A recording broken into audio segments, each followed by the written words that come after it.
नमस्कार दोस्तों। Alpha officers academy के यूट्यूब चैनल पर आपका स्वागत है। हम देख रहे थे आरएस मेंस के लिए रिवीजन मॉड्यूल। ठीक है।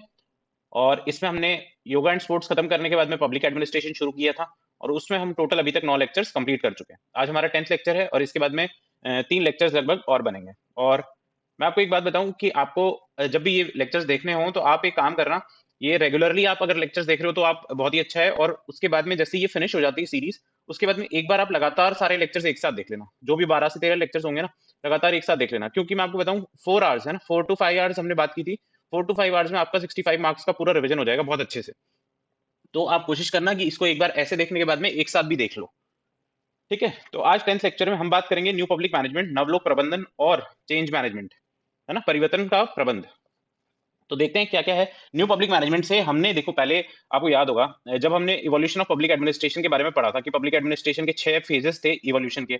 उसमें हमने जो 5th फेज पढ़ा था वो एनपीए था, न्यू पब्लिक एडमिनिस्ट्रेशन था। और जो छठा फेज था वो हमने देखा था एनपीएम। हमने एनपीए देखा था, है ना, एनपीए देखा था, एनपीए के ओरिजिन और सारी चीजें एनपीए के बारे में हमने देखी थी। 1968 में जो यूएसए में सोशियो इकोनॉमिक, सामाजिक आर्थिक दिक्कतें, टर्मोइल शुरू हुआ था, उसके बाद में एनपीए का उजागर हुआ था। उसके बाद में हमने फिलाडेल्फिया कॉन्फ्रेंस की बात की थी, मिनब्रुक कॉन्फ्रेंस की बात की थी, हनी रिपोर्ट आई थी उसकी बात की थी। ये सारी चीजें हमने एनपीए में देखी थी। अब हम एनपीएम की तरफ चल रहे हैं, है ना। एनपीएम बेसिक है क्या, फिर बाद में हम लोग एनपीएम के फीचर्स देखेंगे, उसमें क्या क्या उसकी इंपॉर्टेंस है वो सब देखेंगे, और एनपीए और एनपीएम में क्या डिफरेंस है ये सारी चीजें देखेंगे। ठीक है, तो शुरू करते हैं। एनपीएम देखो, बेसिकली अगर एक लाइन में समझाया जाए ना, तो प्राइवेट जो सेक्टर है ना, प्राइवेट सेक्टर जैसे काम करता है, उस काम को पब्लिक सेक्टर में लाने के लिए, पब्लिक सेक्टर में लाने के लिए या गवर्नमेंट सेक्टर में लाने के लिए जो मैनेजेरियल टेक्निक का यूज किया जाना है, वो एनपीएम कहलाएगी। ठीक है, न्यू पब्लिक मैनेजमेंट कहलाएगी। अब ये जरूरत क्यों पड़ी, क्योंकि 1991 के बाद में हमने देखा कि हमारे इकोनॉमिक रिफॉर्म्स हुए, है ना, आर्थिक सुधार हुए। तो उसके बाद में क्या हुआ कि हमने जब इकोनॉमी ओपन की, बहुत सारी कंपनीज आई, प्राइवेट सेक्टर की बहुत सारी चीजें हमने देखी, तो हमने देखा कि ये इतनी एफिशिएंटली इफेक्टिवली कैसे वर्क कर रही है। जबकि पब्लिक सेक्टर है, पब्लिक सेक्टर तो ऐसे काम कर रहा है जैसे समझ ही नहीं आ रहा है इसका। तो क्या मतलब, क्या इसमें सुधार किया जाए, क्या नहीं किया जाए। तो इस वजह से हमको जरूरत पड़ी कि एनपीएम जैसी कोई चीज को हम लोग देखें। तो एनपीएम की अगर हम लोग बेसिक डेफिनेशन देखें तो क्या है, NPM is an art to execute managerial techniques of private sector in public sector. ठीक है ना, ये एक आर्ट है कि किसको एग्जीक्यूट करने की, मैनेजेरियल टेक्निक्स, है ना, प्रबंधन की वो टेक्निक्स जो प्राइवेट सेक्टर में इस्तेमाल हो रही है, उनको पब्लिक सेक्टर में यूज करने की जो आर्ट है उसको एनपीएम का है। जैसे कि अपन ने 3E की बात करी, है ना, एफिशिएंसी, इफेक्टिवनेस और इकोनॉमी की। फिर प्रॉपर यूटिलाइजेशन ऑफ रिसोर्सेज की हमने बात करी। आप देखो गवर्नमेंट ऑर्गेनाइजेशन है, 10 लोग काम कर रहे हैं, 10 लोग में से 8 के पास तो बहुत सारा काम है, 2 के पास कोई काम ही नहीं है, और ऐसे ही चल रही है ऑर्गेनाइजेशन। पर प्राइवेट ऑर्गेनाइजेशन में ऐसे नहीं है, जहां पर 8 की जरूरत है वहां पर 8 ही लोग काम करेंगे, 2 जनों को एक्स्ट्रा पैसा और रिसोर्सेज बर्बाद करने में प्राइवेट ऑर्गेनाइजेशन नहीं भरोसा रखती है। ठीक है। फिर अपन एनपीएम वर्ड की बात करें, जो न्यू पब्लिक मैनेजमेंट जो शब्द है, ये सबसे पहली बार क्रिस्टोफर हुड ने अपने आर्टिकल में लिखा। कौन सा आर्टिकल है, a public management for all season, है ना, 1991 में एक आर्टिकल लिखा क्रिस्टोफर हुड ने, a public management for all season. ठीक है। इसके बाद कंसेप्ट ऑफ एनपीएम है ना, जो ये तो इसने नाम तो दे दिया क्रिस्टोफर हुड ने, उसके बाद में ये कंसेप्ट को ब्रॉडली जो एक्सप्लेन किया है वो किसने किया, ऑसबॉर्न और गैबलर ने अपनी किताब लिखी इन्होंने, री इन्वेंटिंग गवर्नमेंट, 1992 में। ठीक है। तो आपने ये दो आर्टिकल और किताब याद रखना है। Public management for all season 1991 में किसकी किताब है, क्रिस्टोफर हुड की। और ये जो री इन्वेंटिंग गवर्नमेंट, ये किसकी किताब है, ऑसबॉर्न गैबलर की, ये 1992 में लिखी गई थी। ये क्या क्या एक्सप्लेन करती है, एनपीएम वर्ड तो क्रिस्टोफर हुड ने दिया, और एनपीएम का जो कंसेप्ट है उसको ब्रॉडली एक्सप्लेन किसने किया, ऑसबॉर्न और गैबलर ने। फिर अपन बात करें तो एनपीएम को कुछ और नामों से भी जाना जाता है, जैसे यूए गन, है ना, यूए गन इसको कहते हैं तीसरा रास्ता, द थर्ड वे, है ना, थर्ड वे, यूए गन एक स्कॉलर है वो इसको थर्ड वे कहते हैं। फिर ये जो ऑसबोर्न और गैबलर जिन्होंने किताब लिखी थी, उस वो कह रहे हैं इसको इंटरप्रेन्योरल एडमिनिस्ट्रेशन, है ना। तो ये इंटरप्रेन्योर के बेसिस पे काम करते हैं, इसलिए इसका नाम ये रखा। फिर पोस्ट ब्यूरोक्रेटिक मॉडल भी इसको कहा जाता है, और क्रिस्टोफर पॉलिट नाम के एक स्कॉलर है वो इसको मैनेजेरियलिज्म कहते हैं। ठीक है। तो ये 3-4 इसके नाम है। एनपीएम, जब भी आपके पास एनपीएम का 2 नंबर का क्वेश्चन आए, चाहे 5 नंबर का क्वेश्चन आए, आप देख लो ये 2 स्लाइड्स है, ये तो आपको एज इट इज लिखनी है। उसके बाद में आपको कोई बात याद आ रही है तो ठीक, नहीं आ रही है तो ठीक, पर ये 2 स्लाइड पूरी की पूरी ऐसी कैसी लिखनी है। ठीक है। फिर अपन देखो, इसके बाद में अपन देखते हैं एक टेबल, है ना, इसमें हम लोग एनपीए के फीचर्स देखेंगे, वो फीचर्स को एग्जीक्यूट कैसे किया जा रहा है, और फिर उसका इंपॉर्टेंस और इम्पैक्ट क्या है ना। ये लाइन से चलेंगे, ये फीचर अगर यहाँ पर फीचर लिखा हुआ है तो इसका एग्जीक्यूशन ये होगा, और इस एग्जीक्यूशन के लिए ये इंपॉर्टेंस होगा। ठीक है। तो एक एक करके फीचर्स देखते हैं। अब एनपीएम जो है वो इंफेसाइज करता है कि इस पे 3E कल्चर, है ना, हम 3E कल्चर की कब से बात कर रहे हैं, इकोनॉमी, है ना, इकोनॉमी, एफिशिएंसी और इफेक्टिवनेस, है ना, एफिशिएंसी और इफेक्टिवनेस। तो ये 3E कल्चर जो है, इस ये कैसे, इसका एग्जीक्यूशन कैसे हो रहा है, जैसे कि डिसइन्वेस्टमेंट प्रोग्राम हो रहा है गवर्नमेंट ऑफ इंडिया में। ये कह रहे हैं ना कि जो बड़ी कंपनीज है पब्लिक सेक्टर की, उनको बेच दिया जा रहा है, तो ये डिसइन्वेस्टमेंट प्रोग्राम है, ये थ्री कल्चर को प्रमोट करता है ना। ये बेसिकली एनपीएम को प्रमोट कर रहा है। आपको लग रहा है ये हम और आप सोच रहे हैं, नहीं, ये भाई ये बड़े लेवल पे चल रहा है, बहुत पहले से चल रहा है। यूएसए में तो एनपीएम पहले ही आ चुका है, क्योंकि वहां पर पब्लिक सेक्टर जो है जो प्राइवेट सेक्टर है वो बहुत पहले से है। वो लोग तो कैपिटलिस्ट कंट्रीज हैं, तो वो पहले से ही इसके ऊपर काम कर रही है। फिर origin of entrepreneurial system in India, फिर establishment of information and facilitation centre in public sector. अब देखो एफिशिएंसी, ये इफेक्टिवनेस है कि नहीं है। आज आप आज के टाइम पर देखोगे तो जो पब्लिक ऑर्गेनाइजेशन है, जैसे आप सेक्रेटेरिएट में जाओगे तो वहां पर इतना बड़ा काउंटर बना हुआ है, वहां से आप कुछ भी इंफॉर्मेशन और फैसिलिटेशन सेंटर उन्होंने बना रखा है, ऐसे ही बाकी पब्लिक सेक्टर्स में भी बनाया गया है। ठीक है, तो इससे इसका इम्पैक्ट और इसका इंपॉर्टेंस क्या है। तो इस ये क्या करता है, ये इंक्रीज करता है इकोनॉमी इन पब्लिक एडमिनिस्ट्रेशन। ये प्रॉफिट ओरिएंटेड बनाता है किसको, पब्लिक एडमिनिस्ट्रेशन को। जो पब्लिक एडमिनिस्ट्रेशन सिर्फ पब्लिक वेलफेयर की बात कर रहा था, किसकी बात करता है, पब्लिक वेलफेयर की, वो अब प्राइवेट सेक्टर की तरह किसकी बात कर रहा है, प्रॉफिट की भी बात कर रहा है। प्रॉफिट की बात करेगा तो उसको बहुत सारी चीजें देखनी पड़ेगी, जैसे कि इन्होंने 3 की बात की है। फिर पब्लिक एडमिनिस्ट्रेशन क्या बनाया है, as a facilitator, as a promoter and as a distributor instead of regulator. अपन देख रहे हैं इतने सालों से, भारत में देखो तो 1947 के बाद से या उससे पहले से भी जो पब्लिक एडमिनिस्ट्रेशन है वो क्या है, रेगुलेटर का काम कर रहा है। पर वो फैसिलिटेटर, वो प्रमोटर, वो डिस्ट्रीब्यूटर का काम कर रहा है क्या, नहीं कर रहा है। अब इसका एग्जीक्यूशन करने के लिए देखो आप, पीपीपी बोर्ड है पब्लिक, ये पब्लिक प्राइवेट पार्टनरशिप है ना, तो ये पीपीपी मोड है, इसमें सब मिलजुल करके काम कर रहे हैं। पब्लिक कंपनी है, प्राइवेट भी है, और ये पार्टिसिपेशन है दोनों का। ठीक है, तो ये जब देखते हैं अपन, तो ये फैसिलिटेटर के तौर पे, प्रमोटर और डिस्ट्रीब्यूटर के तौर पे काम कर रहा है। अब इससे क्या होता है, पब्लिक और प्राइवेट सेक्टर में हेल्दी कंपटीशन डेवलप होता है, रिड्यूस होता है किसका, पब्लिक एडमिनिस्ट्रेशन का वर्कलोड रिड्यूस होता है, so that public administration can focus on public welfare activities. Basic तो इसका ऑब्जेक्टिव पब्लिक वेलफेयर ही रहेगा, है ना, पर इसको जो भी काम कर रहे हैं वो पब्लिक वेलफेयर का सोचते हुए, और जो प्राइवेट ऑर्गेनाइजेशन है उसकी मैनेजरियल टेक्निक्स को यूज करना है। ठीक है, फिर ये थर्ड में देखो सपोर्ट करता है किसको, डिसेंट्रलाइजेशन को। डिसेंट्रलाइजेशन, लोकलाइजेशन हम पहले ही देख चुके हैं, इसका बेस्ट एग्जांपल मैंने आपको पहले ही बताया था। डिसेंट्रलाइजेशन के बारे में जब भी बात आएगी तो हम बात करेंगे पंचायती राज इंस्टीट्यूशंस जो हैं उनके संदर्भ में, हम लोग विचार कर करके और देख लेंगे।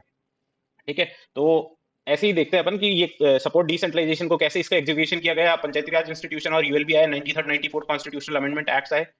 फिर क्या आया उसके बाद में, रिकमेंडेड 14 फाइनेंस कमीशन ने क्या रिकमेंड किया, इसने रिकमेंड किया रेवेन्यू ट्रांसफर स्टेट को। ठीक है, 32% से 42% कर दिया, बढ़ा दिया 10%।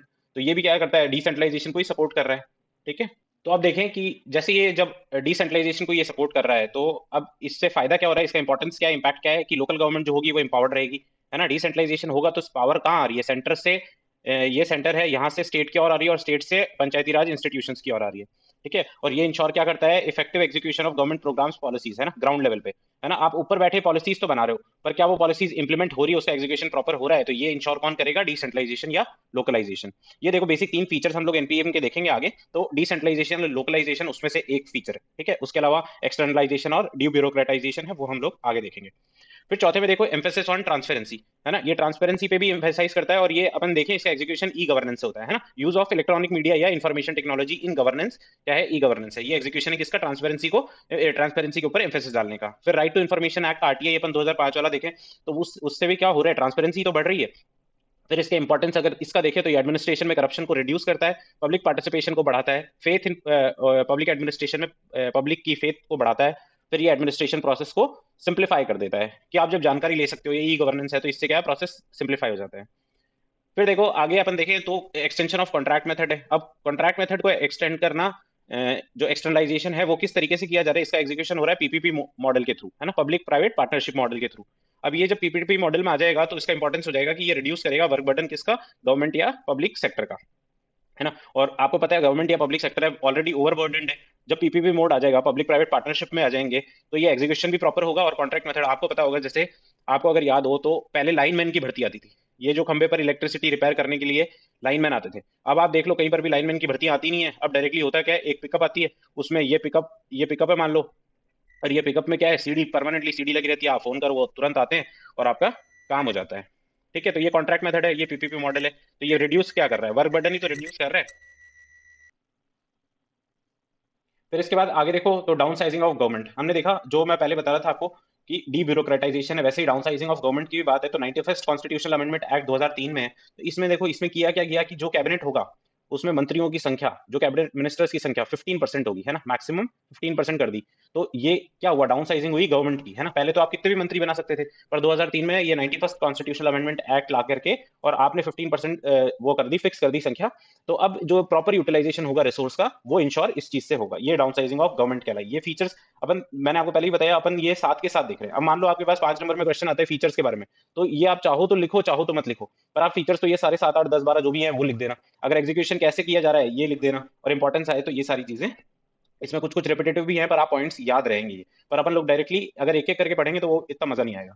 फिर अपन देखें फ्लेक्सिबिलिटी इन हायरार्की। अब इतने टाइम से हम पब्लिक एडमिनिस्ट्रेशन में यही तो बात कर रहे हैं कि हायरार्की रिजिड रखोगे तो काम नहीं बनेगा, है ना। तो फ्लेक्सिबिलिटी रख सकते हैं। ई गवर्नेंस हमने देखा था राजस्थान सेक्रेटेरिएट में जो एप्लीकेबल है, वो ई गवर्नेंस का एक अच्छा मॉडल है। फिर गैंग प्लैंक हमने लकड़ी का पट्टा लगाया था, वो लकड़ी के पट्टे से हमने समझा था कि कैसे गैंग प्लैंक के थ्रू हम फ्लेक्सिबिलिटी ला सकते हैं हायरार्की में। फिर लेवल जंपिंग, लेवल जंपिंग में हमने देखा था ये अपन हायरार्की का ट्रायंगल बनाए। तहसीलदार, एसडीओ, एडीएम और कलेक्टर के बीच में 2 पद है, तो तहसीलदार डायरेक्टली कलेक्टर को रिपोर्ट कर सकता है, या कुछ काम हो तो वो डायरेक्टली कलेक्टर के साथ संपर्क साध सकता है। तो ये एसडीओ और एडीओ या एडीएम है, तो इनका लेवल को जंप करना, लेवल जंपिंग कहलाया। तो इससे हायरार्की में पद सोपान में क्या आई, लचीलापन आया, फ्लेक्सिबिलिटी आई। इससे हुआ क्या, रेड टेपिज्म, लाल फीताशाही डिक्रीज होगी, क्विक डिसीजन मेकिंग होगी, और ह्यूमन रिसोर्स का प्रॉपर यूटिलाइजेशन होगा। ठीक है। फिर अपन आगे देखें डीब्यूरोक्रेटाइजेशन। जैसे डाउन साइजिंग थी गवर्नमेंट में, तो वो एक पॉलिटिकल प्रोसेस था, पर ये डीब्यूरोक्रेटाइजेशन क्या है, ये भी नौकरशाहीकरण है। इसमें क्या करेंगे अपन, रिड्यूस करेंगे किसकी संख्या, जो गवर्नमेंट एम्प्लॉइज है ना। अब इसमें क्या है, जैसे गोल्डन हैंडशेक स्कीम, अपन ने पहले भी इसके बारे में बात की थी।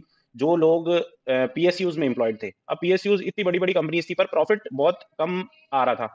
तो प्रॉफिट जब बहुत कम आ रहा था ना, तो गवर्नमेंट को लगा कि है ना, अपन को संख्या, जो लोगों की संख्या है वहां पे, जो एम्प्लॉइज है उनकी संख्या है, उसको रिड्यूस करना है। तो उन्होंने जबरदस्ती इनको कंपलसरी वीआरएस दिया, है ना, और उस स्कीम का नाम दिया गोल्डन हैंडशेक स्कीम। फिर ये कॉन्ट्रैक्ट बेस्ड रिक्रूटमेंट, अपन ने पहली बात किया कि लाइनमैन की भर्तियां नहीं आती है। आप देखो कोई भी सरकारी ऑफिस है, वहां पर पहले ड्राइवरों की भर्तियां होती थी, पर अब क्या होता है, अब तो सीधी गाड़ियां ही कॉन्ट्रैक्ट पे चल रही हैं। तो ये कॉन्ट्रैक्ट बेस्ड रिक्रूटमेंट है। तो इससे क्या हो रहा है कि सरकार अपनी साइज को ही तो कम करने की कोशिश कर रही है। अब इंपॉर्टेंस और इम्पैक्ट देखो, तो प्रॉपर यूटिलाइजेशन होगा ह्यूमन रिसोर्स का, और मिसयूज होगा रिसोर्सेज का, जो मिसयूज है वो रुक जाएगा। फिर ये रिजेक्ट करता है, एनपीएम भी रिजेक्ट कर रहा है किसको, पॉलिटिक्स एडमिनिस्ट्रेशन डाइकोटॉमी को, है ना। ये सीधी बात कहते हैं, पॉलिटिक्स और एडमिनिस्ट्रेशन डाइकोटॉमी जैसी कोई चीज नहीं है, ये दोनों साथ मिलकर के काम करेंगे तभी काम बनेगा। फिर क्लाइंट ओरिएंटेशन की बात करता है, जैसे कि अपन इसका एग्जीक्यूशन देखें, राइट टू हियरिंग एक्ट हो गया, सिटीजन चार्टर हो गया। जो ये क्लाइंट ओरिएंटेशन है, ये पहले प्रोसेस सिर्फ और सिर्फ प्राइवेट सेक्टर का था, पर इसको पब्लिक सेक्टर में लाया गया है एनपीएम के साथ साथ। अब इससे क्या होगा, पब्लिक एडमिनिस्ट्रेशन प्राइवेट एडमिनिस्ट्रेशन की तरफ बढ़ेगा, और प्रॉपर एग्जीक्यूशन होगा। जो भी पॉलिसीज होंगी उनका, या फिर जहां तक वो पॉलिसीज पहुंचनी चाहिए वो वहां तक पहुंच रही है कि नहीं पहुंच रही है, ये देखा जाएगा क्लाइंट ओरिएंटेशन के माध्यम से। फिर अपन जब डीब्यूरोक्रेटाइजेशन की बात कर रहे हैं, डाउन साइजिंग ऑफ गवर्नमेंट की बात कर रहे हैं, तो ये कॉस्ट कटिंग की बात हो रही है सीधी सीधी। ठीक है, तो कॉस्ट क्या होगी, रिड्यूस हो जाएगी। फिर एम्फेसाइज करेंगे किस पे, परफॉर्मेंस अप्रेजल पे। देखो बहुत सालों से सरकार में एसीआर चलती आती है, एनुअल कॉन्फिडेंशियल रिपोर्ट, है ना। अब इसको चेंज करके आपने कर दिया पीएआर, है ना, परफॉर्मेंस असेसमेंट एंड रिव्यू। अब ये परफॉर्मेंस असेसमेंट एंड रिव्यू कर दिया, तो ये प्राइवेट सेक्टर से इन्होंने मोटिवेशन लिया है। प्राइवेट सेक्टर में 360 डिग्री फीडबैक एक सिस्टम होता है। उसमें क्या होता है कि जैसे एक एम्प्लॉय है, उसको सिर्फ और सिर्फ उसके काम के बेसिस पर नहीं जांचा जाएगा, उसके और जितने सारे फैक्टर्स होते हैं काम के साथ साथ, उसका बिहेवियर कैसा है, उसका अपने जो जूनियर स्टाफ उसके साथ बिहेवियर कैसा है, सीनियर स्टाफ के साथ बिहेवियर कैसा है, और ये सारी 70 तरह की चीजें होती है। तो ये 360 degree feedback system private organisation में था, उसको लागू कर रहे हैं हम लोग पब्लिक ऑर्गेनाइजेशन में। तो ये एनपीएम आया है उसके बाद ही हुआ है। इससे भी क्या होगा, प्रॉपर यूटिलाइजेशन होगा रिसोर्सेज का, अपन को अच्छे से पता चल पाएगा कि कौन किस काम के लिए केपेबल है और कौन नहीं है। ठीक है, तो ये सारे अपन ने फीचर्स, एग्जीक्यूशन और इंपॉर्टेंस देखे किसके, एनपीएम के। ठीक है, एनपीएम अगर आप वापस से देखो, एनपीएम क्या है, changes that came after 1991 economic जो रिफॉर्म्स है उसके बाद में। तो एनपीएम की डेफिनेशन हमने देखी थी, it is art to execute managerial technique of private sector in public sector. फिर क्रिस्टोफर हुड की बात की, ऑसबॉर्न गैबलर की किताब रीइन्वेंटिंग गवर्नमेंट की हमने बात की थी। 3 अलग अलग नाम देखे थे, थर्ड वे, एंटरप्रेन्योरियल, एडमिनिस्ट्रेशन, मैनेजरियलिज्म और पोस्ट ब्यूरोक्रेटिक मॉडल। फिर हमने फीचर्स, एग्जीक्यूशन और इंपॉर्टेंस इसके देख लिया। आगे इसकी कुछ क्रिटिसिज्म है। तो अब क्रिटिसिज्म में क्या कहते हैं, ये ओवर एम्फेसाइज करते हैं साहब प्राइवेट सेक्टर पे। ठीक है, आप कह रहे हो पब्लिक सेक्टर को कि है ना, तुम पूरा ही प्राइवेट सेक्टर ही बन जाओ, है ना। तो आप क्या मतलब, पब्लिक सेक्टर में तब हमेशा से कोई काम का ही नहीं था, प्राइवेट सेक्टर ही काम का है। मान लिया प्राइवेट सेक्टर की एफिशिएंसी ज्यादा है, पर पब्लिक सेक्टर जो काम कर रहा है वो पब्लिक सेक्टर ही कर सकता है, प्राइवेट सेक्टर वो काम नहीं कर सकता है। फिर NPM can be reason of increasing unemployment. जब आप डाउन साइजिंग की बात कर रहे हो, है ना, तो आप नंबर ऑफ एम्प्लॉयज ही तो रिड्यूस कर रहे हो, नंबर ऑफ एम्प्लॉयज को कम कर रहे हो। अब कम करोगे तो क्या बढ़ेगा, अनएम्प्लॉयमेंट इंक्रीज हो जाएगा। फिर लेटरल एंट्री जैसी स्कीम से सिविल सर्वेंट्स का मोरल डाउन होता है। आप सोचो एक सिविल सर्वेंट सीनियर 20 साल 22 साल सीनियर स्केल पे, है ना, 16 साल सुपर टाइम स्केल पे ये आईएएस ऑफिसर आएगा, तब तक वो एसीएस बनेगा। और इधर डायरेक्टली कोई प्राइवेट ऑर्गेनाइजेशन है, उसका मैनेजर है या उसका सीईओ है, वो डायरेक्टली आकर के एसीएस लेवल पे बैठ रहा है, तो ये लोग क्या, इनके बीच में कॉन्फ्लिक्ट हमेशा से चलता ही रहता है, तो ये मोरल सिविल सर्वेंट्स का डाउन करते हैं। फिर ओनली पब्लिक, और ये लोग कहते हैं कि सिक्योरिटी और पब्लिक वेलफेयर का जो काम है ना, ये सिर्फ पब्लिक ऑर्गेनाइजेशन को ही करना चाहिए, क्योंकि प्राइवेट ऑर्गेनाइजेशन ये उतनी मन से और उतनी दृढ़ता से नहीं कर सकते जितनी पब्लिक ऑर्गेनाइजेशन करेगी। जैसे आपको पता है कि पहले सिक्योरिटी का जो काम है वो यूएसए में प्राइवेटाइज कर दिया गया था काफी ज्यादा हद तक। फिर जैसे ही इनके जो 9/11 अटैक हुआ, उसके बाद में इनको समझ में आया कि सिक्योरिटी जैसी जो चीज है वो तो हम लोग कम से कम प्राइवेटाइज नहीं कर सकते हैं, ठीक है, उसको तो अपने को पब्लिक जो एडमिनिस्ट्रेशन है उसी के हाथ में रखना पड़ेगा, तभी काम अच्छे से हो पाएगा सिक्योरिटी का। ठीक है, तो ये बात हो गई, अपन ने क्रिटिसिज्म देख लिया। फिर अपन देखते हैं बेसिक डिफरेंस एनपीए और एनपीएम में। अब एनपीए हमने देखा था जब एनपीए आया 1968 में, है ना, 1968 के आसपास यूएसए में सोशियो इकोनॉमिक, सामाजिक आर्थिक टर्मोइल चल रहा था यूएसए में, है ना। उसके बाद हमने एनपीए का ग्रोथ देखा था, हमने सारी चीजें फिलाडेल्फिया कॉन्फ्रेंस, हनी रिपोर्ट की रिपोर्ट, और क्या बोलते हैं उसको, मिनब्रो कॉन्फ्रेंस, ये सारी चीजें हमने देखी थी। तो एनपीए का जो ओरिजिन हुआ वो सोशियो इकोनॉमिक टर्मोइल से अपन मानते हैं, और एनपीएम का मानते हैं कब से, एलपीजी या न्यू इकोनॉमिक पॉलिसीज। देखो दुनिया में माना गया 1980s के आसपास पूरी दुनिया में कंट्रीज ने अडॉप्ट किया क्या, ओपन इकोनॉमी की पॉलिसी अडॉप्ट की, नई इकोनॉमिक पॉलिसीज लाए, इकोनॉमिक रिफॉर्म्स किए। तो उसके बाद में ओरिजिन देखा जाता है किसका, एनपीएम का। फिर अपन देखें रीजन ऑफ ओरिजिन, ये क्या बोलते हैं, फिर अपन एनपीए देखें तो ये क्या मूवमेंट था किसका, यूथ का, है ना, जो यंग स्कॉलर्स थे ये उनका मूवमेंट था, जबकि एनपीएम में यंग और एक्सपीरियंस दोनों तरह के स्कॉलर्स थे। एनपीए जब हम बात करते हैं तो हम बात करते हैं वैल्यू की, इक्विटी, रेलेवेंस और चेंज, है ना, मूल्य, समता, प्रासंगिकता और परिवर्तन। जबकि एनपीएम एम्फेसाइज करता है किस पे, इकोनॉमी, एफिशिएंसी और इफेक्टिवनेस पे। फिर it supports public administration should be progressive science होनी चाहिए, ये कौन कह रहा है, एनपीए कह रहा है। जबकि एनपीएम क्या कह रहा है, एनपीएम तो मैनेजरियलिज्म को सपोर्ट कर रहा है, आपको कह रहा है कि जो मैनेजर प्राइवेट सेक्टर में है, जो टेक्निक्स वो यूज कर रहा है, आपको भी पब्लिक सेक्टर में वही टेक्निक्स को इस्तेमाल करना है। फिर जब बेसिक फीचर देखे एनपीए का, तो हमने देखा public participation, client orientation, rejection of politics, administration dichotomy, ये फीचर्स हैं बेसिक फीचर्स। पर जब बेसिक फीचर्स हम एनपीएम के देखेंगे, ये सारे एनपीएम के फीचर्स तो हैं, पर बेसिक फीचर क्या है, लोकलाइजेशन, ठीक है, डीब्यूरोक्रेटाइजेशन, ये स्पेलिंग थोड़ी सी गलत हो गई है, तो ये स्पेलिंग उधर से देख लेना, है ना। फिर एक्सटर्नलाइजेशन, है ना, ये हमने तीनों चीजों के बारे में पहले भी, लोकलाइजेशन क्या है, डिसेंट्रलाइजेशन, है ना, डीब्यूरोक्रेटाइजेशन, फिर एक्सटर्नलाइजेशन, ये सारी एनपीएम की बेसिक फीचर्स हैं। फिर एनपीए क्रिटिसाइज करता है किसको, पब्लिक एडमिनिस्ट्रेशन को, जबकि एनपीएम सपोर्ट करता है minimum role of public administration.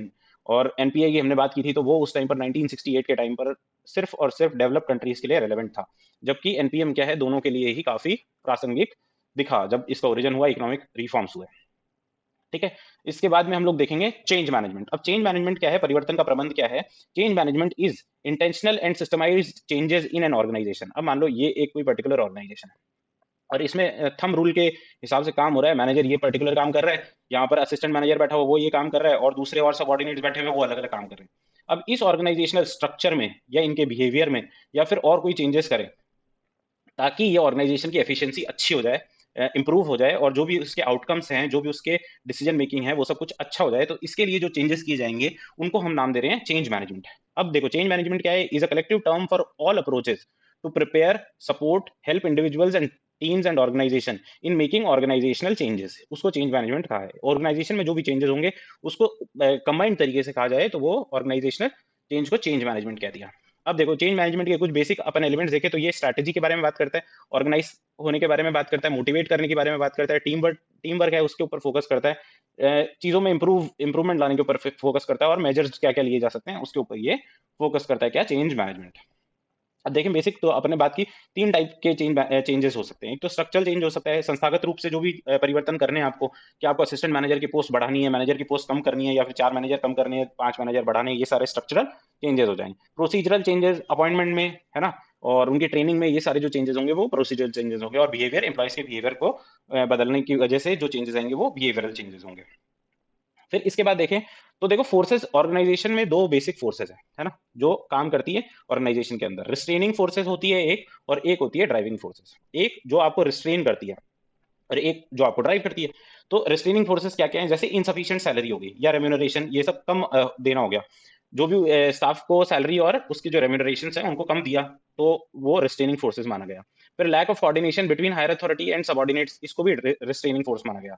फिर नेगेटिव वर्किंग कंडीशन, आपको ये ऐसी वर्किंग कंडीशन क्रिएट कर रहे हो जो एम्प्लॉइज के लिए नेगेटिव मानी जा रही है, उसको रिस्ट्रेनिंग फोर्सेज माना गया। वहीं पर ड्राइविंग फोर्सेज देखें तो सफिशिएंट सैलरी, अच्छी सैलरी दी, कोर्डियल रिलेशंस बनाए किसके बीच में, हायर अथॉरिटी और सबऑर्डिनेट्स के बीच में, और पॉजिटिव वर्किंग कंडीशन अपन स्टैब्लिश करेंगे एम्प्लॉइज के लिए, तो ये ड्राइविंग फोर्सेज हो गए। अब it is the responsibility of higher higher authority, है ना, टू मिनिमाइज रिस्ट्रेनिंग फोर्सेज को, तो हम क्या करेंगे, मिनिमाइज करेंगे और मैक्सिमाइज करेंगे ड्राइविंग फोर्सेज को। ठीक है, तो ये बात हमको ध्यान रखनी है।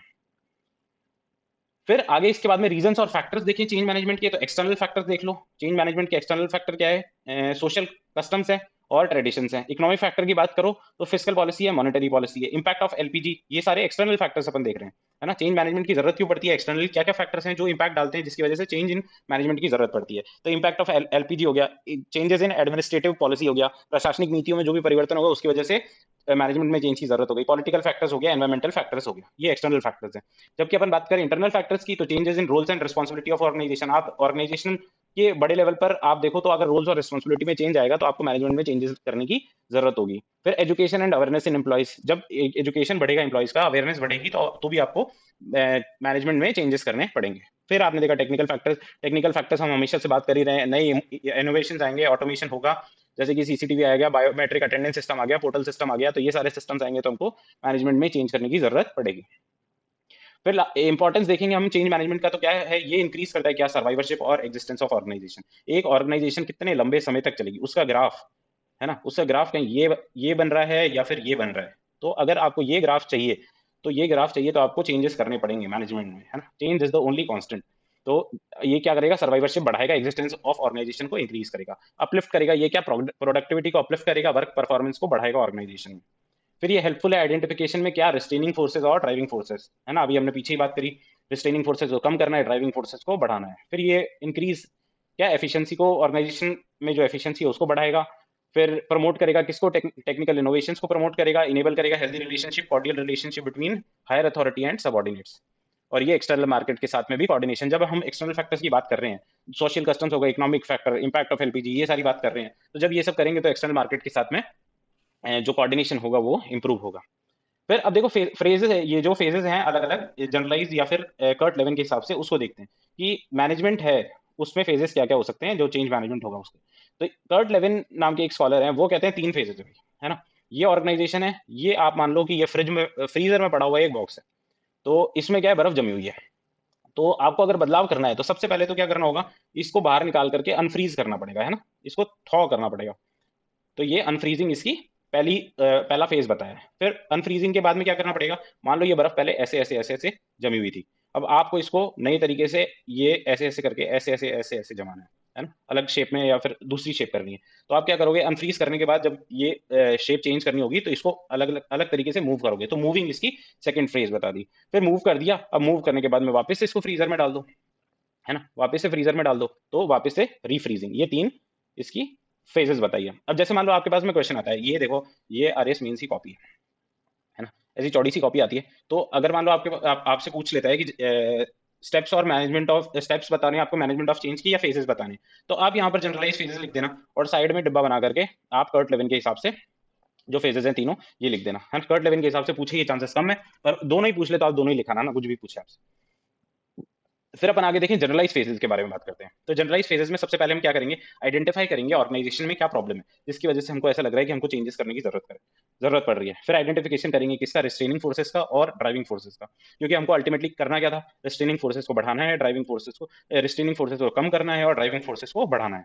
ठीक है, फिर अपन प्लान फॉर्मुलेट करेंगे, क्या plan, under available resources, available resources के अंडर ही आपको प्लान फ्रेम करना है। ऐसे नहीं कि आपके पास रिसोर्स 50,000 के पड़े हैं और आप बात कर लो कितने 5 लाख खर्चे की, तो वो प्लान है ना एग्जीक्यूशन में पॉसिबल नहीं है। ठीक है, तो फिर अपन क्या करेंगे, फॉर्मुलेट करेंगे, फिर एग्जीक्यूट करेंगे management of change in organisation, है ना, फिर एग्जीक्यूशन करेंगे मैनेजमेंट ऑफ चेंज का, फिर इवेल्युएट करेंगे और रिव्यू करेंगे किसको, मैनेजमेंट ऑफ चेंज को। हमने जो चेंजेस किए हैं मैनेजमेंट में उससे थोड़ा बहुत फर्क पड़ रहा है कि नहीं पड़ रहा है, इसका इवैल्यूएशन क्या है, इसका रिव्यू किया जाएगा। और रिव्यू करने के बाद अगर सब कुछ सही साबित होता है तो ये जो मैनेजमेंट ऑफ चेंज हमारे द्वारा किया गया है इसको परमानेंटली स्टैब्लिश कर देंगे, जैसे हमने रीफ्रीजिंग किया था ना मूविंग के बाद में, वैसे हम लोग इसको परमानेंटली स्टैब्लिश कर देंगे। ठीक है, तो ये जनरलाइज फेजेस और फेजेस थे, 3 फेजेस कर्ट लेविन के हिसाब से और ये 6 फेजेस जनरलाइज फेजेस थे। इसके बाद में हम देखें कि कुछ हर्डल्स भी होंगे चेंज मैनेजमेंट में, और उसके बाद में हम लोग आइडियल कंडीशन क्या हो सकती है चेंज मैनेजमेंट की, ये देखेंगे। तो हर्डल्स क्या क्या हो सकते हैं। अब हर्डल्स की बात करो आप, तो जब ऑर्गेनाइजेशन की बात कर रहे हैं, तो अपन देखो इतने टाइम से ये सारी चीजें देखते आ रहे हैं ना, तो अपन को ये समझना चाहिए कि कम्युनिकेशन और कोऑर्डिनेशन किसके बीच में, हायर अथॉरिटी और सबऑर्डिनेट के बीच में अच्छा होगा तो ही काम अच्छा होगा। पर अगर लैक ऑफ कम्युनिकेशन है तो वो चेंज मैनेजमेंट के लिए हर्डल है। फिर लैक ऑफ रिसोर्सेज है, मैंने अभी बात की 5 लाख का रिसोर्स चाहिए आपको, और आपके पास में पड़ा हुआ 50,000 ही है या 5,000 ही है, तो ये क्या है, रिसोर्सेज का लैक है, लैक ऑफ रिसोर्सेज। तो ये प्रॉब्लम किसमें क्रिएट कर रहा है, चेंज मैनेजमेंट में। फिर फेलियर ऑफ पास्ट चेंजेस, आपने जब रिव्यू किया और आपने देखा कि पुराने चेंजेस हमने जो भी किए वो फेल हो रहे हैं, तो ये भी हर्डल है। फिर lack of proper training before making changes, आपने चेंजेस तो कर लिए और आपने ट्रेनिंग ही नहीं दी इंप्लॉइज को उन चेंजेस के प्रति, तो फिर भी ये फेल हो जाएगा। तो ये हर्डल है चेंज मैनेजमेंट में। अब ये यूनिवर्सल, मेरे हिसाब से पर्सनली मेरे को ऐसा लगता है कि ये यूनिवर्सल प्रॉब्लम अगर किसी ऑर्गेनाइजेशन में है, तो हायर अथॉरिटी अगर इगोइस्टिक या प्राउडी है तो ये सब बहुत बड़ा हर्डल होगा। फिर lack of trust between higher authority and subordinates, ये हमने पहले पॉइंट में भी जो देखा वही बात यहाँ पर भी कर रहे हैं। लैक ऑफ ट्रस्ट हो हायर अथॉरिटी और सबऑर्डिनेट्स में, तो भी चेंज मैनेजमेंट में प्रॉब्लम हो जाएगी। और चेंज मैनेजमेंट होता है तो फियर ऑफ सबऑर्डिनेट्स में fear of job cut generate हो जाता है, कि अब ये लोग ये चेंजेस कर रहे हैं तो ये हमको तो निकालेंगे, ऐसा फियर मतलब नेगेटिवली वो चेंजेस को लिया जाता है। फिर negative view point of subordinate, ये सारे बेसिक हर्डल्स हैं इसमें चेंज मैनेजमेंट में। अब आइडियल कंडीशन देख लेते हैं कि आइडियल कंडीशन क्या हो सकती है। आप चेंज मैनेजमेंट के साथ साथ एसोसिएट करो किसको, रिवार्ड और अवार्ड सिस्टम को, है ना। आप शॉल पहनाओ, अवार्ड दो, पैसे दो, थोड़े बहुत मॉनेटरी बेनिफिट्स दो, तो ये सारी बेनिफिट्स दोगे आप उसको, तो ये चेंज मैनेजमेंट को आइडियल मतलब आइडियल कंडीशन के तौर पे लागू करने में मदद करेगा।